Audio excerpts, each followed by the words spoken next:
Biology, जीव विज्ञान, NCERT class 9th का जीव में विविधता चैप्टर अध्याय 7 है। ठीक है, और ये एनसीईआरटी बुक का है जो हमें हर एक एग्ज़ाम के लिए बहुत इम्पोर्टेंट है। इसको हमें कवर कर लेना चाहिए।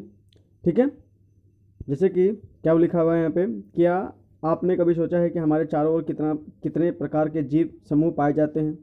सभी जीवधारी एक दूसरे से किसी न किसी रूप में भिन्न हैं। आप स्वयं को अपने एक और मित्र को ही ले लीजिए। ठीक है, जैसे देखिए, कहने का मतलब क्या है कि ये हमारा ग्लोब है।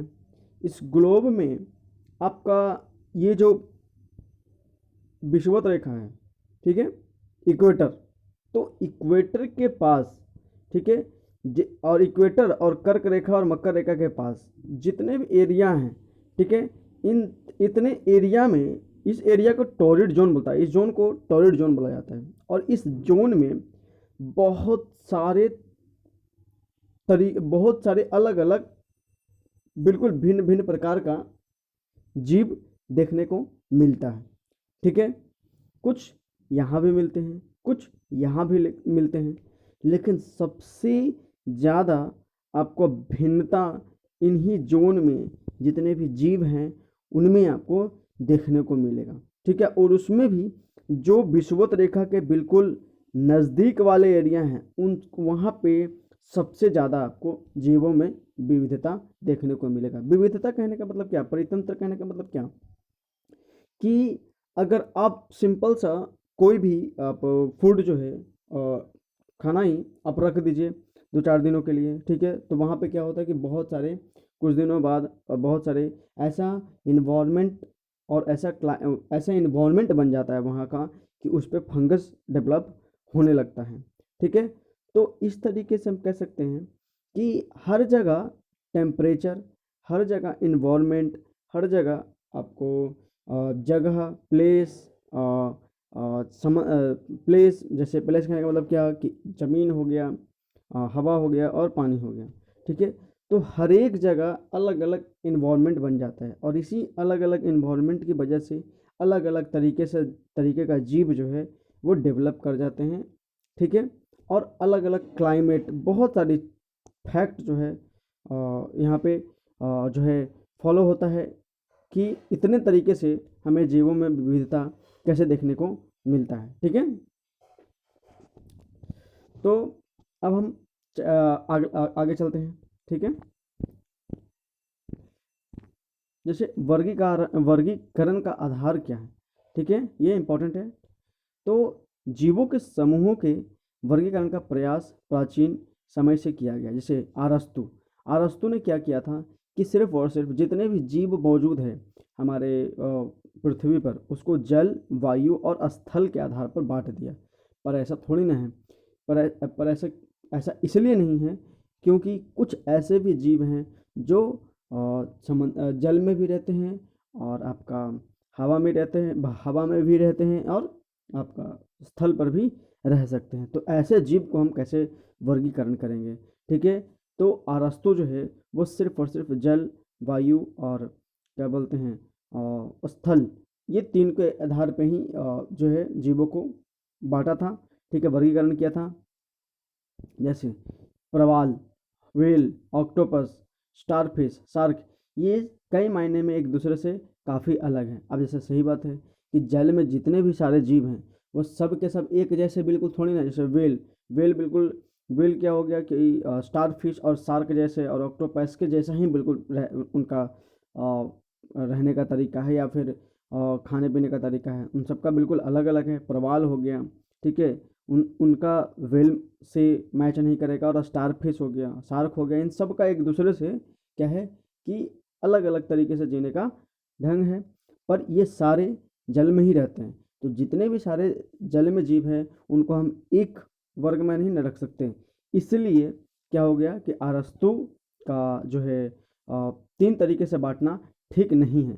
ठीक है, अब यह निर्णय करना है कि विशिष्ट अभिलक्षणों के आधार पर बृहद वर्ग का निर्माण किया गया और उसके बाद हम अन्य लक्षणों के आधार पर किसी वर्ग को उप समूह में बांट सकते हैं। मतलब समझ रहे हैं? जैसे ठीक है, जल जल में जितने भी जीव हैं, ठीक है, उनको भी हम अलग अलग ढंग से बांट सकते हैं। और आपका जो स्थल पर है, स्थल पर भी बाघ हो गया, इंसान हो गया, ठीक है, गाय हो गया, सबका अलग अलग तरीके का ये रहने का तरीका है, ठीक है, खाने पीने का ढंग बिल्कुल अलग है। तो हम उसको सिर्फ और सिर्फ स्थल पे रहने वाले जीव नहीं कह सकते, ठीक है, उनको भी हम वर्ग के रूप में बांटेंगे, ठीक है। तो अरस्तु का कहना क्या हो गया? गलत हो गया।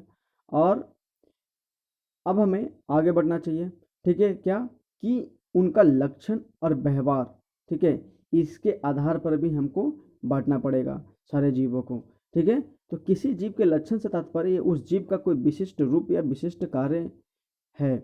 उदाहरण के लिए हमसे हम में से ज़्यादातर लोगों के एक हाथ में 5 उंगलियां होते हैं, जो एक लक्षण है।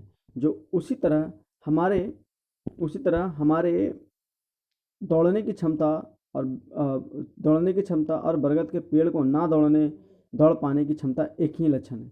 अब हम देखेंगे कि कुछ लक्षणों को कैसे अन्य की तुलना में ज़्यादा मौलिक लक्षणों के रूप में वर्गीकृत किया जाता है, ठीक है। तो हम लक्षणों के आधार पर भी हम वर्गीकरण कर सकते हैं, ठीक है। और कि एक पत्थर की दीवार कैसे बनती है? दीवार में प्रयोग लाए गए पत्थर विभिन्न आकार प्रकार के होते हैं।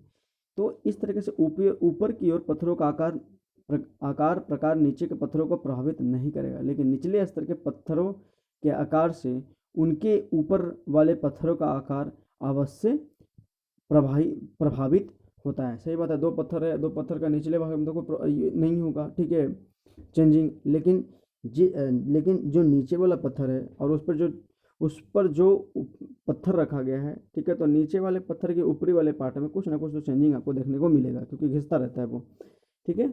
तो यहाँ पर सबसे निचले स्तर पर लगे पत्थर जीवों के उन लक्षणों के समान है जो जीवों के बृहत्तम वर्ग को निर्धारित करता है। ये लक्षण जीव के दूसरे किसी भी संरचनात्मक या क्रियात्मक लक्षण से स्वतंत्र होते हैं, लेकिन उसके बाद, ठीक है, उसके बाद के स्तर के लक्षण हम पहले के स्तर के लक्षण के पर तो निर्भर करता ही है, ठीक है। ये देख लीजिएगा आप, ठीक है। अब होता है कि आजकल हम जीवों के वर्गीकरण के लिए कोशिकाओं की प्रकृति से प्रारंभ करके विभिन्न परस्पर संबंधित अभिलक्षणों को दृष्टिगत रखते हैं। आइए हम ऐसे लक्षणों पर गौर करें।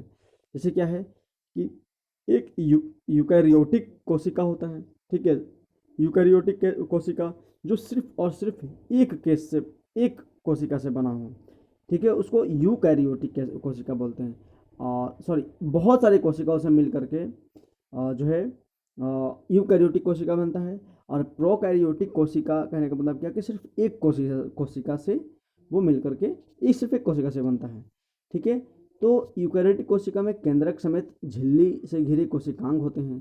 सही बात है, जिसके कारण कोशिकांग क्रिया अलग अलग कोशिकाओं में दक्षता पूर्वक होती है। यही कारण है कि जिन कोशिकाओं में झिल्ली युक्त कोशिकांग और केंद्रक नहीं होते, उसकी जैव रासायनिक प्रक्रिया विभिन्न होती है। इस प्रकार कोशिकीय संरचना के सभी पहलुओं पर पड़ता है। इसके अतिरिक्त केंद्रयुक्त कोशिकाओं में बहुकोषीय जीवों के निर्माण की क्षमता होती है, क्योंकि वे किसी खास के कार्यों को विशिष्टीकृत हो सकते हैं, इसलिए केंद्रक वर्गीकरण का आधारभूत लक्षण हो सकता है, ठीक है। ऐसे कहने का मतलब क्या है कि अगर बहुत सारे यूकैरियोटिक कोशिका क्या होगा कि उसमें बहुत सारे कोशिका से मिलकर के यूकैरियोटिक कोशिका बनते हैं। और कोशिका में सेंट्रोसोम भी होता है, जो क्या कर सकता है, अपने आप में डिवाइड कर सकता है, और डिवाइड करके शायद वो रिप्रोड्यूस भी करे, अपने ही जैसे बिल्कुल एक अलग सा जीव बना सके। तो ऐसा भी लक्षण यूकैरियोटिक में देखा जा सकता है। तो उसके आधार पर भी हम जंतुओं को वर्गीकृत कर सकते हैं, ठीक है। तो क्या यह प्रश्न उठता है कि कोशिकाएं अकेले पाई जाती हैं या फिर कई एक साथ समूह में पाई जाती हैं, या फिर अविभाज्य समूह में मिलती हैं। जो कोशिकाएं एक साथ समूह बनाकर किसी जीव का निर्माण करती है, उसे श्रम विभाजन कहा जाता है, ठीक है। तो इस तरीके से हम कह सकते हैं कि जैसे जैसे जिस तरीके से इन्वॉल्वमेंट होता है, उसी तरीके से उनके लक्षणों के और उनके कार्य करने के और उनके शरीर में कैसा तरीके से संरचना है, उसके आधार पर हम धीरे धीरे वर्गीकरण स्टार्ट करते हैं। जैसे प्रोकैरियोटिक हो गया। तो प्रोकैरियोटिक सेल में क्या होता है, सिर्फ प्रोकैरियोटिक कोशिका में क्या होता है कि सिर्फ वो एक कोशिका से बनता है और यही एक कोशिका हर एक कामों को करती है। लेकिन यूकैरियोटिक कोशिका में बहुत सारे कोशिका होते हैं और बहुत सारे कोशिका होते हैं और बहुत सारे कोशिकाओं में बहुत अलग अलग तरीके का काम होता है, ठीक है। और मतलब क्योंकि मल्टी सेलुलर में बहुत सारे प्रोसेस को कंप्लीट करना होता है, ठीक है। तो उस तरीके से क्या होता है कि हम यूकैरियोटिक कोशिका में बिल्कुल एक अलग तरीके से सिर्फ एक कोशिका सारा काम करती है और प्रोकैरियोटिक कोशिका में बहुत सारे सेल मिल करके अलग अलग काम करते हैं। जैसे सांस लेने का काम कोई अलग कोशिका मिल करके करता है, ठीक है। आपका डाइजेस्ट करने का काम जो है एक अलग कोशिका का समूह से ऊतक और बहुत सारे ऊतक मिल करके ऑर्गन बनाता है।